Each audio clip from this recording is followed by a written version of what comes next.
My name is Emma Harper. I'm 22, and I live in Riverside, Iowa. It's a small town where everyone knows each other, and the main attraction is Joe's Diner at the corner of Main Street.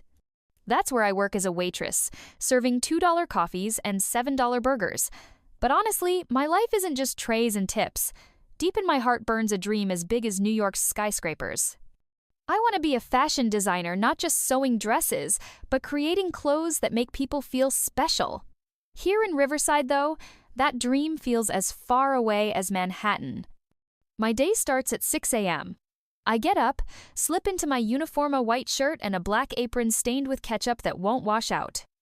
While the coffee maker gurgles in the kitchen, I sit at the old wooden table in our tiny living room, where I live with my mom. She's a teacher at the local school, and her tired eyes say more than her words. Mom always tells me, "Emma, do what you love, but don't forget to pay the electric bill." She supports me, but I see her worry as she glances at the bills piling up on the fridge. At Joe's, time drags. I hustle between tables, smiling at farmers who order the same thing every day, eggs with bacon and black coffee. But in rare, quiet moments when no one's yelling, "Emma, where's my order?" I pull out a napkin and a pencil. On those crumpled scraps, my sketches come to life: dresses with flowing lines like the Mississippi River, or bold jackets fit for New York runways. I imagine my designs in Fifth Avenue shop windows, not in the local thrift store for a buck. It's my secret world, where I'm not just a waitress, but someone who could make a mark. My best friend Liz is the only one who believes in me without question. She works at the local library and always brings me old Vogue magazines left in the donation bin. Liz says, "Emma, your sketches are like art. You've got to show them to the world." I laugh, but deep down, her words warm me like the apple pie served at Joe's across an occasions. Liz is my beacon in this town, where most folks think dreaming big is a waste of time. Then there's Nick, my boyfriend. He's a mechanic at the garage on the edge of Riverside.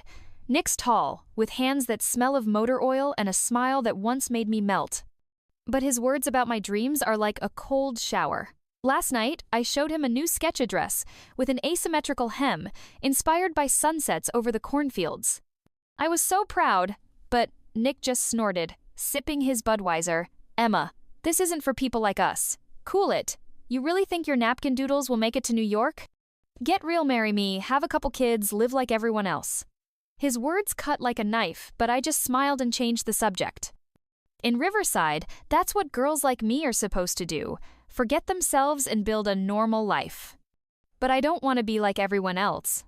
I want my dresses worn in Los Angeles, photographed for magazines in Chicago. I want to prove to myself, to Nick, to this whole town that my dreams aren't silly fantasies. Every night, falling asleep on my sagging bed, I picture myself in New York, in a studio full of fabrics and ideas. But then I hear Nick's voice in my head, his laugh, and my hands shake. What if he's right? What if I never escape Riverside? I push those thoughts away, but they come back like flies to a sticky trap. Yet, somewhere inside, a spark of hope flickers. Maybe it's crazy, but I believe my napkins will lead me somewhere bigger. And I'm not cooling off. I'm sitting on the floor of my room in Riverside, Iowa, surrounded by old Vogue magazines Liz dragged in from the library. The light from my desk lamp spills onto pages where models in Chanel and Gucci dresses look like they belong to another world. My sketches, scribbled on crumpled napkins and sheets from a $2 notebook, lie nearby. I hold a dress with soft folds inspired by sunsets over the cornfields. But the longer I stare at the glossy pages, the less I believe my drawings could ever compare. They feel so simple. How can I, a waitress from nowhere, even dream of rivaling these fashion giants? Today was rough at Joe's Diner. I spilled coffee on Farmer Bob, mixed up orders, and earned a measly $3 in tips for an 8-hour shift. But the worst came tonight when Nick stopped by after work, reeking of motor oil and Coors Light from the garage. Foolishly, I showed him my new sketches, hoping this time he'd see something special. "Nick, look, this is for a spring collection," I said, handing him a drawing. "I think it could be on a New York runway." He glanced at it, smirked, and leaned back on the couch. "Emma, you really think you'll beat those fashion sharks? They eat girls like you for breakfast. Leave it to folks with millions in their pockets." His words hit like a slap. I mumbled something like, "Maybe you're right," and fled to my room so he wouldn't see my trembling lips. Now I'm here, alone with these magazines, and his voice still rings in my ears. Maybe Nick's right? Maybe I'm aiming too high? I pick up a sketch and compare it to a Dior dress on the page. Their lines are like music, mine, a child's doodle. I imagine someone in New York opening my portfolio and laughing, "Who's this Iowa girl? She thinks this is fashion?" My stomach twists with fear. What if I fail? What if I'm stuck here forever, serving burgers and hearing Nick say, "I told you so"? But then I think of Liz. Yesterday, she swung by the diner during my break, eyes sparkling with an idea that scared me. "Emma, I found a contest for young designers in New York," she said, waving a printout. "The prize is an internship at a fashion house on Manhattan. You have to send your work." I laughed, but my insides churned. "Liz, I'm not ready. My sketches are just doodles.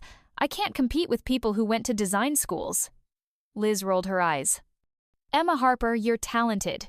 Your dresses are Riverside soul mixed with something bigger. Just try. What's there to lose?" Her faith in me was like a sip of water in a desert, but fear still choked me. "What if I'm not good enough?" I whispered. Liz just smiled. "What if you're better than you think?" I gathered a portfolio some sketches that seemed decent hand, put them in an envelope addressed to a New York fashion agency, but now that envelope sits on my desk and I can't bring myself to mail it. I picture getting a rejection, returning to the diner empty-handed, with Nick smirking at me, but worse is the thought of not trying at all, of giving up without a single step. I want to bravado Nick, to Riverside, to myself that I'm worth something, that my dreams aren't just silly fantasies. I open my desk drawer and hide the portfolio under a stack of old letters. Not today, I tell myself. Maybe tomorrow. But the envelope stays on the desk, a silent reproach. I stare at it, my heart pounding. What if this is my chance? What if I miss it because of fear? I close my eyes and whisper, "Emma, you have to at least try. But for now, I can't." For now, I just sit here, caught between dreams and doubts, with Vogue magazines silently watching me. I'm standing behind the counter at Joe's Diner in Riverside, Iowa, with a tray loaded with plates of fries and $3 milkshakes. A noisy group of teens in the corner laughs, demanding more ketchup, and I nod and smile, though my mind is miles away. For a week, I haven't stopped thinking about that envelope still sitting on my desk. A contest for young designers in New York. My sketches, drawn on napkins, could land in the hands of people working with fashion houses on Manhattan. But every time I pick up the envelope to mail it, fear grips my heart. What if it's a mistake? What if I'm not ready? I deliver orders, but my head spins.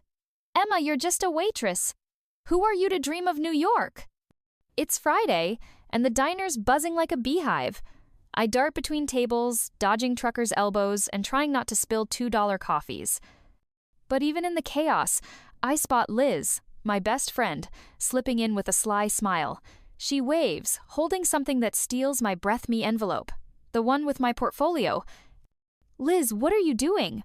I whisper, rushing to her during a break. She laughs. "Emma, you'd never send it yourself. So I did it for you. Your sketches are on their way to New York." I stand there, stunned. My first reaction is panic. "Liz, are you crazy? They'll think I'm some hick with napkins." But she just shrugs. "Or they'll see talent. Trust me, friend." A week passes, and I almost forget about my portfolio, drowning in shifts and Nick's jabs. My boyfriend Nick, a mechanic with hands always smelling of oil, never misses a chance to remind me of real life. But today, coming home, I find a letter on the kitchen table. A thick envelope with the logo of Vanguard Designs and an address on 5th Avenue, New York. My hands shake as I open it. "Dear Miss Harper, we are impressed with your portfolio and invite you for an interview at our office." I read it over and over, disbelieving. They want to see me. Me, Emma Harper from Riverside in New York. I scream with joy and Mom, weary from school, hugs me, laughing, "Emma, I knew you were special." But that evening, Nick shows up, and my excitement crashes against his skepticism. He slouches on our old couch, sipping Miller Lite, listening as I gush about the letter. "New York? An interview?" He scoffs, rolling his eyes. "Emma, they messed up. You'll come back empty-handed, wasting your last bucks. Jobless and heartbroken." His words cut like a knife. He says it with such certainty, like he knows my fate better than I do. Nick's the poster boy for practical guy, seeing my dreams as a threat to his cozy world where I'm supposed to stay put, cook dinner, and keep quiet. I want to argue, but my voice shakes, and I stay silent. That night, I can't sleep. I lie in my room, staring at the ceiling, thinking, what if Nick's right? What if I go and fail? I've got just $400, and a bus ticket to New York will eat half. But then I hear Liz's words. What if you're better than you think? I picture returning to Riverside without trying, looking at my sketches, regretting I chickened out. No, I can't let fear win. I can't let Nick or this town decide who I am. In the morning, I pull out the old suitcase Mom took to Chicago 20 years ago. Tears stream down my cheeks as I pack my best jeans, a couple of blouses, and my sketch folder. I'm not crying from sadness, but from a mix of fear and resolve. This is my first step. I don't know what awaits me in New York, but I know one thing, I'm going. Despite Nick's mockery, despite the doubts still whispering in my head, I wipe my tears and snap the suitcase shut. Riverside, I'll be back, but not as the Emma who's afraid to dream. I stand on the corner of Fifth Avenue in New York, and the city deafens me. Taxis honk like a flock of furious geese, skyscrapers loom with their glassy shadows, and people rush past as if I'm invisible. I, Emma Harper, a girl from Riverside, Iowa, feel like an ant in this concrete jungle. My battered old suitcase creaks as I drag it toward the Vanguard Designs office. My heart races with excitement. I'm here in the fashion capital with a folder of sketches drawn on napkins at Joe's Diner. But behind the thrill creeps fear. What if I can't handle this? What if Riverside is all I'm cut out for? The interview is at 10 a.m. I step into an office that gleams glass tables, chrome chairs, walls lined with photos of models in $1,000 dresses. A woman in a crisp Prada suit, introducing herself as Miss Carter, flips through my portfolio. I sit, clenching my hands to stop them from shaking. Interesting approach, Miss Harper, she says, eyeing my dress inspired by cornfields. You have a spark, something, authentic, but your sketches lack polish. You need to learn, absorb the industry.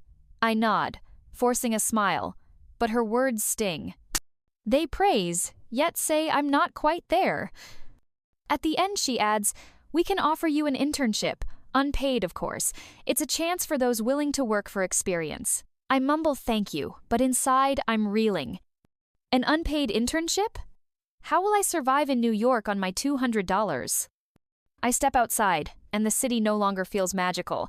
It's vast, cold, indifferent. I find a payphone on the corner me old cell's nearly dead and call Nick, hoping his voice might lift me. Nick, I had the interview. I start, trying to sound confident. They said I've got potential, but it's just an unpaid internship. He's silent for a second, then snorts. I told you, Emma, this isn't your thing. They're stringing you along. Come home before you blow everything. His words hit like a punch. I wanted support, but got a reminder he never believed in me. I hang up without goodbye, tears burning my eyes. That evening, I sit in a cheap Brooklyn hostel, where a bed costs $30 a night and the walls are so thin I hear the neighbor snoring. My suitcase is open, sketches scattered across the mattress. They look so naive here, in a city where everyone's chasing fame. I think of Riverside the diner, where I know every table, Mom waiting for me, Nick smirking if I return. Going back feels so easy. I could take a $50 bus and be home in 2 days. But then what? Back to serving burgers, hearing Nick's "I told you so"? The thought chokes me. I don't want to prove him right. I want to prove to myself I can do this. I pick up one sketch, a jacket with bold shoulders, dreamed up for Manhattan streets. Miss Carter called it intriguing. Maybe it's not empty praise. Maybe I do have a shot. I think of Liz, her faith in me, her words, "What if you're better than you think?" New York scares me, but it also beckons. If I leave now, I'll never know what I'm capable of. I wipe my tears and make my choice. I'm staying.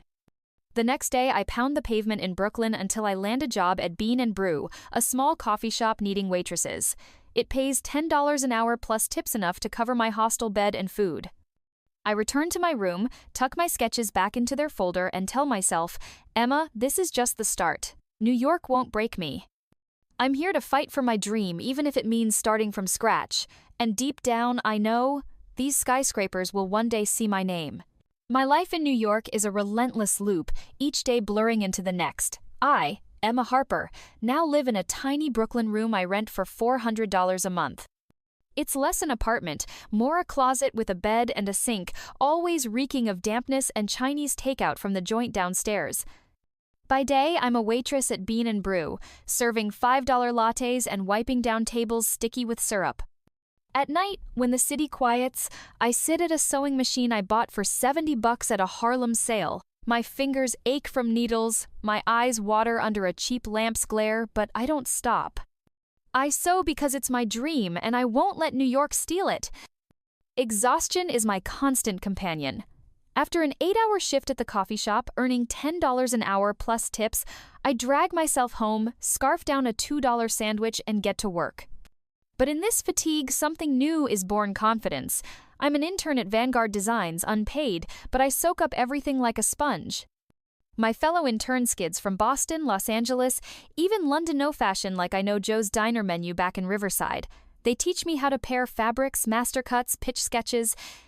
Sometimes I feel like a clumsy Iowa girl, but they say, "Emma, your fresh perspective is rare." Their words are like a 5 a.m. coffee jolt. I'm starting to find my style. My sketches aren't Manhattan's glossy luxury, but something else. I blend Riverside's simplicity soft lines like cornfields with New York's edge. Sharp collars, bold accents. One of my jackets, sewn from cheap linen and adorned with 50-cent buttons, earns applause at an agency's internal show. Rustic chic with attitude, says a designer, adjusting his $300 glasses. I blush, but inside, I'm soaring.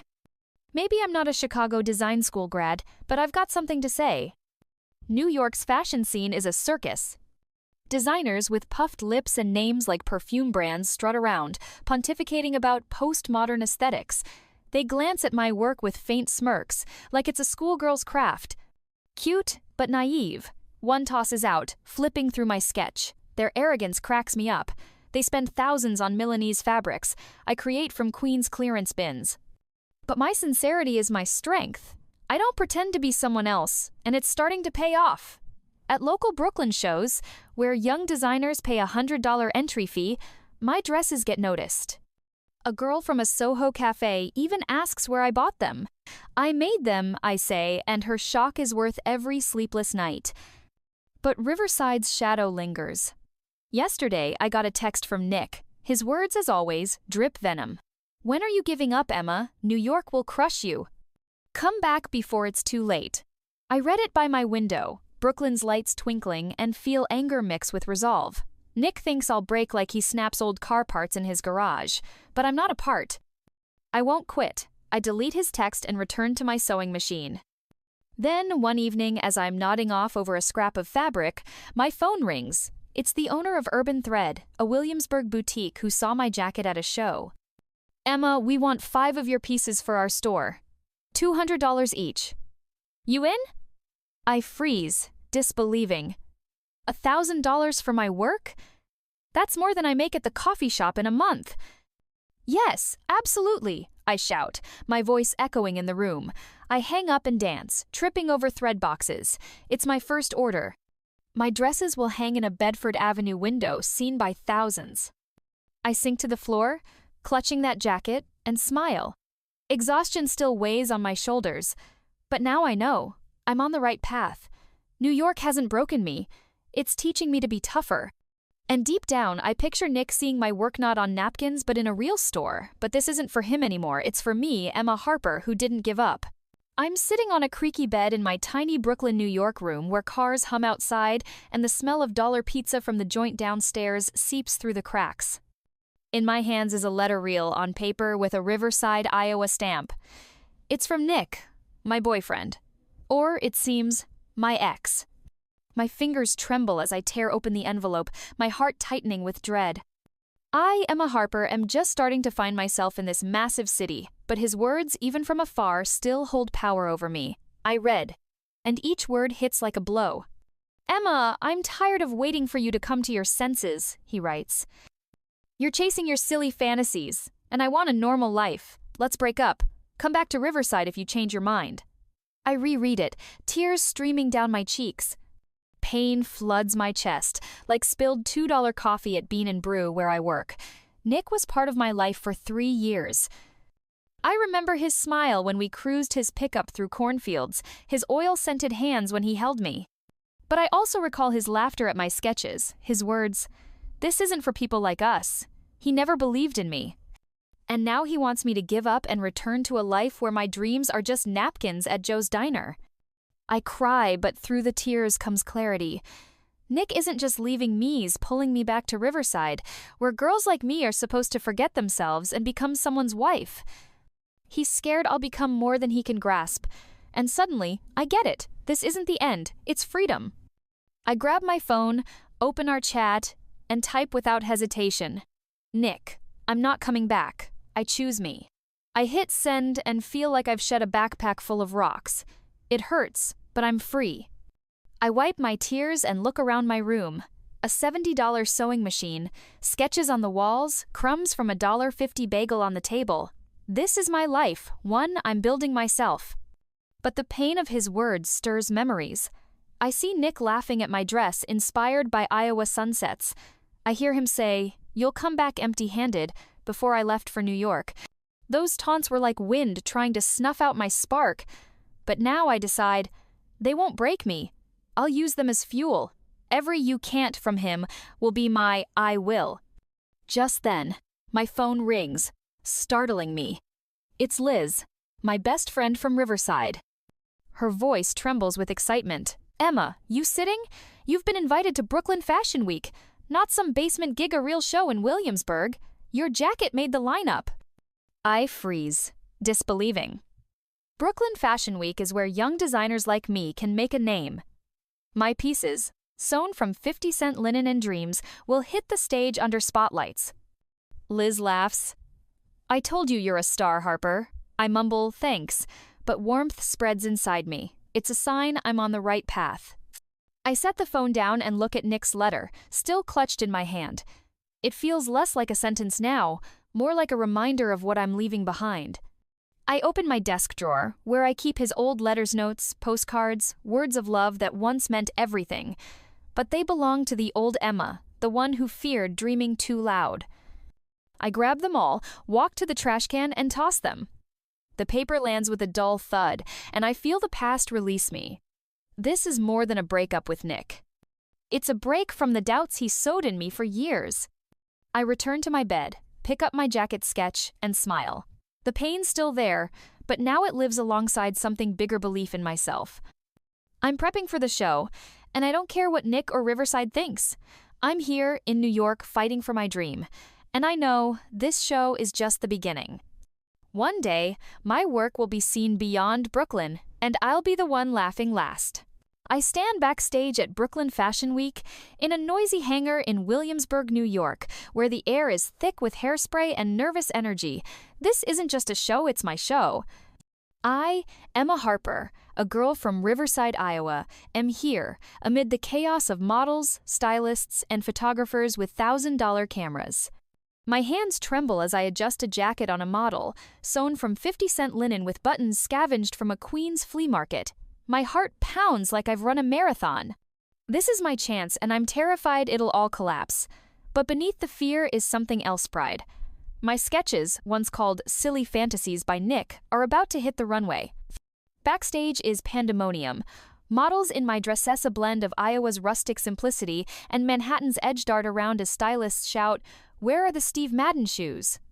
I catch a whisper from an organizer. "Harper? That nobody from nowhere?"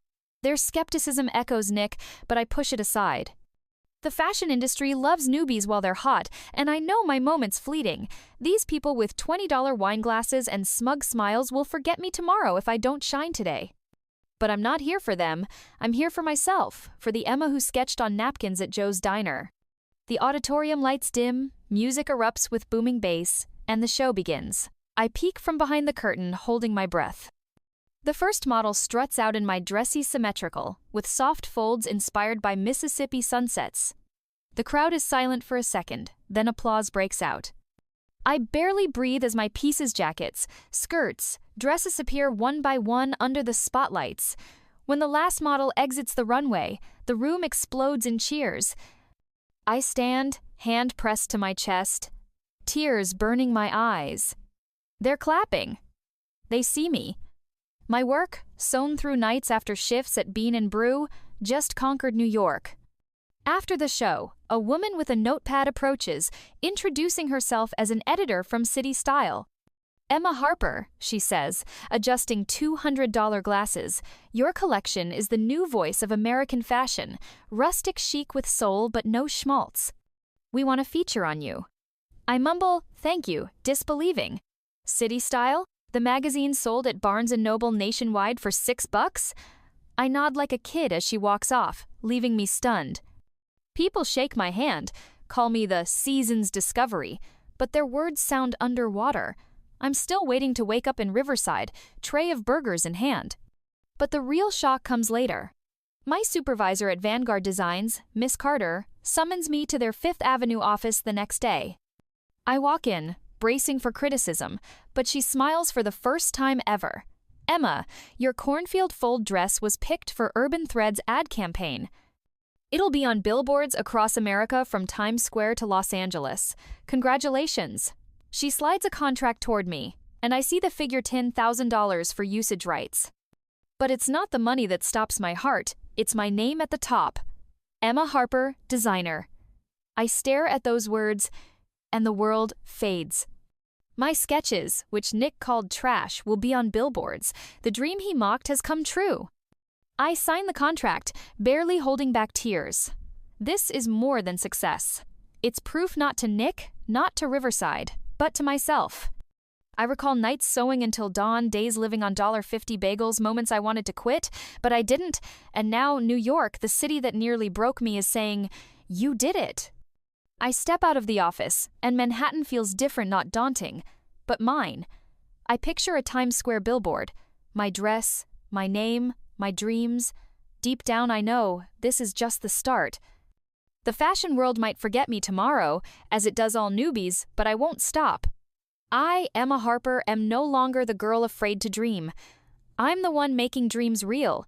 I stand at the Riverside, Iowa bus station, suitcase in hand, the air smelling of fresh-cut grass and dust. After months in New York, where everything hums and sparkles, this small town feels both familiar and foreign. I, Emma Harper, am back to visit Mom, but inside me swirls a storm of feelings, nostalgia for the past and confidence forged in Brooklyn. Main Street looks unchanged. The pharmacy where I bought $3 nail polish, Joe's Diner where I served burgers, and the garage where Nick still works. But I'm not the Emma who left here in tears. I walk toward our house, and passers-by whisper, staring, "That's Emma Harper." I hear from old Mrs. Clark, the one in fashion magazines now. Riverside buzzes like a hive. My successes Brooklyn Fashion Week, a city-style feature, have reached even here. Mom greets me on the porch, her eyes shining with pride. "Emma, you did it," she says, hugging me so tight I smell her $5 perfume, the one she's worn for years. We sip dollar coffee in our kitchen, and I tell her about New York, the spotlights, the applause, the dress, soon to grace billboards from Times Square to Los Angeles. But deep down, I'm waiting for something more. I want to see Riverside, which called my dreams foolish, see me now. The next day, I meet Liz at Riverside Brew on Main Street. She bursts in like a hurricane, clutching a city-style magazine. "Emma, you're a star!" she shouts, waving the article calling me the new voice of American fashion. We laugh, ordering $4 milkshakes, and I feel the warmth of her support. Liz was there when I sketched on napkins, when I feared sending my portfolio. "You proved everyone wrong, especially that jerk Nick," she adds, rolling her eyes. I smile, but Nick's name stirs old wounds. His taunts still echo in me, though I try to silence them. And, like clockwork, he appears. Nick walks into the cafe, in his worn jacket, reeking of motor oil. His eyes widen when he sees me. "Emma? You? Back?" he says, approaching our table. His voice wavers, but I catch his old smugness. I remember him laughing at my sketches, writing, "When are you giving up?" My fingers grip my milkshake glass. "Just for a couple days, Nick," I reply coldly, meeting his gaze. He tries to keep going. Heard you're sewing stuff.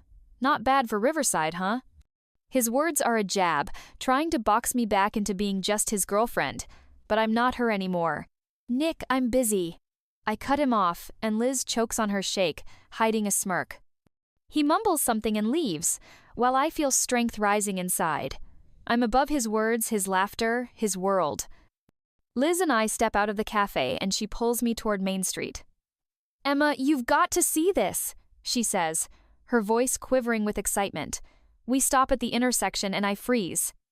On Riverside's Main Street, right above the pharmacy, hangs a massive billboard. It's my dress, the one with cornfield folds that conquered New York. Below, in big letters, Emma Harper for Urban Thread. My jaw drops. I knew my work would hit billboards across America, but here, in Riverside, where Nick said my dreams were trash? I stand, unable to look away, as Liz hugs me, laughing. "Now the whole town knows who you are." I gaze at the billboard, and memories flood in. Nick, scoffing at my napkins. His letter, urging me to quit. Years of doubting myself.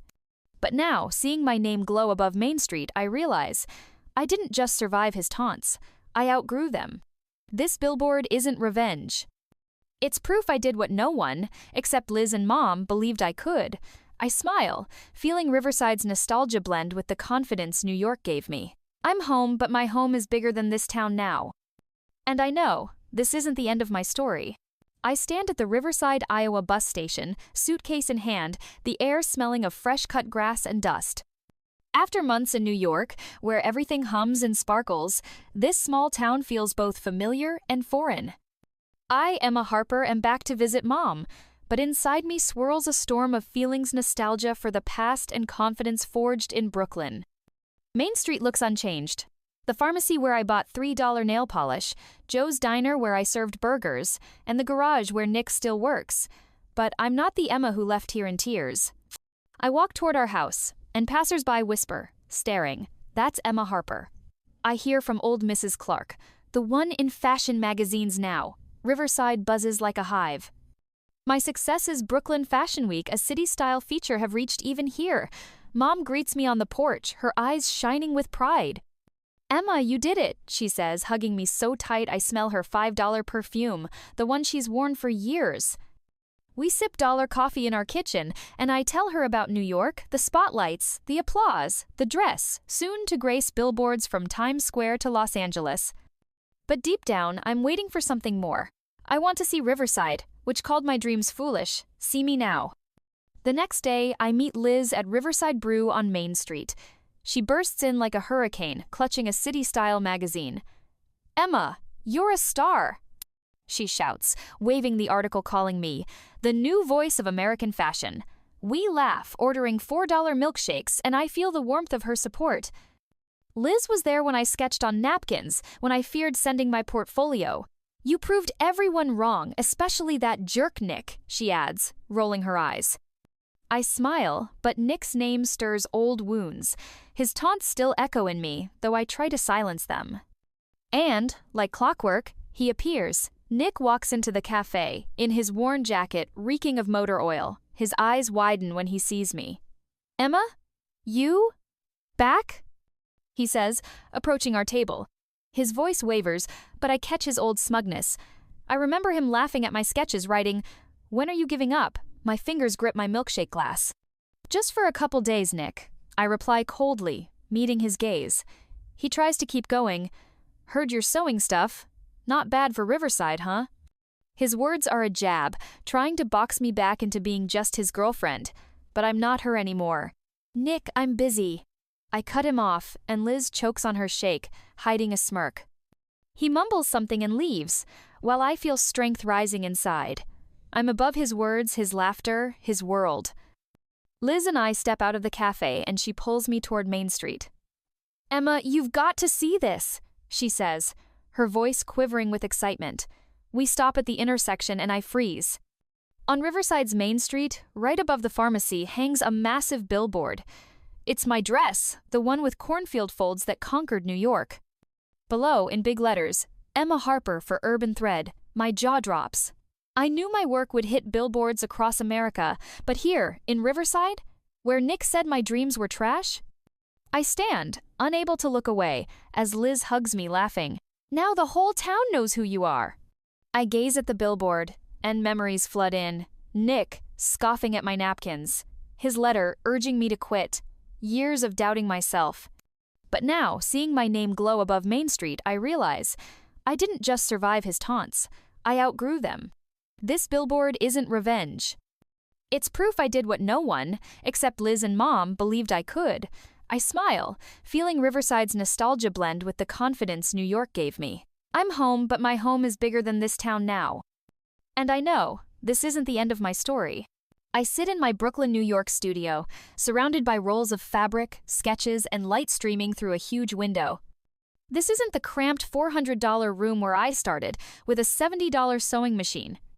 Now I have a space I rented after my Brooklyn Fashion Week success, with a wooden table buried under pencils and mannequins draped in my latest work.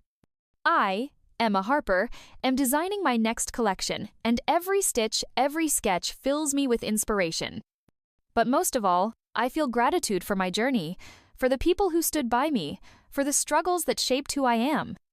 I grab a pencil and sketch a dress light, with bold lines like Manhattan's streets, yet warm like Riverside, Iowa's cornfields.